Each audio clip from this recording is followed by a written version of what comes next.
Hi everyone, it's Adam, CSO with Act Zero, and today I'm going to give you 4 simple buying criteria for your endpoint security solution. A lot of companies have to continuously evaluate and invest in endpoint security, either because their old security contract with their vendor is coming up for renewal, or they hear a whole bunch about new features like AI, and they start to get curious about which endpoint security vendor is the best.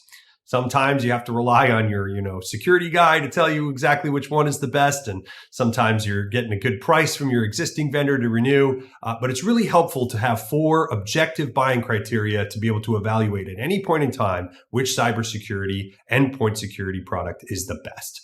Now, when we look at this, the first criteria, of course, is the block rate. The block rate is what this product can detect and whether or not it can actually block it. And there are many different third-party testing websites. To name a few, av-test.org, the MITRE organization, M-I-T-R-E, av-test.org, like I mentioned, also has all of those results published by vendor, and they typically circulate either monthly or quarterly, different tests of malware that they can throw at the product. Check a few of those out, and you'll be able to identify which products are continuously hitting that high watermark of block rate so that you can see which ones might be the most successful if they were installed on your devices. The next buying criteria is integrations. It helps to have an antivirus product on as much different stuff as we can get it on. So if you have a Mac or a Windows device or Linux machines, if you've got mobile devices like iOS and Android, all of those operating systems can get malware on them. And so it's good to have anti-malware put on those as well. So integrating on the operating systems is a great way to think about integrations, but also applications, the network. Are there other hooks that you can put in with your product to make sure that you are doing a lot more than just simply detecting and blocking in a silo? Examples of this could be requiring your multi-factor authentication product to understand whether the anti-malware product is actually finding or enabled on the devices. Another example could be getting the data that it finds up to a ticketing system or to a log management tool or scanning emails or something like that. All of these are incredibly helpful at broadening how much this actual coverage is going across the organization to different areas, not just one specific Windows endpoint. The third buying criteria is going to be about visibility, right? And these are ranked in order of priority, right? Visibility helps because it's not just important for you to catch and block an attack, but it's also important for you to review and make adjustments so this kind of thing doesn't happen.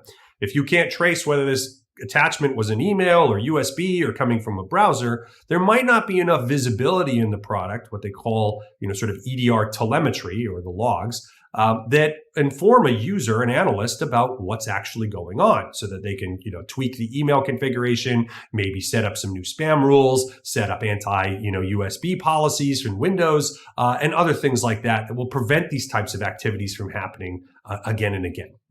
And the fourth and final one is that as you review these activities, having visibility is great, but you need the eyes to see it. So how does this enable your team to actually find and respond to attacks? Are you actually shortening the amount of time it takes to detect and respond to a cyber attack?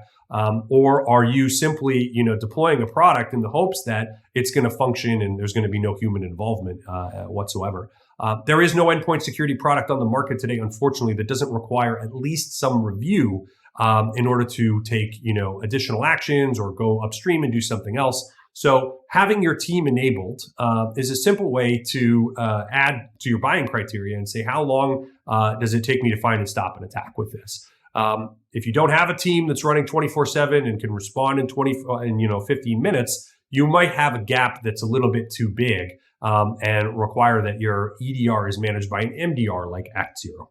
And so these are really the 4 criteria that we've been using over time when we've gone out there to evaluate endpoint security vendors.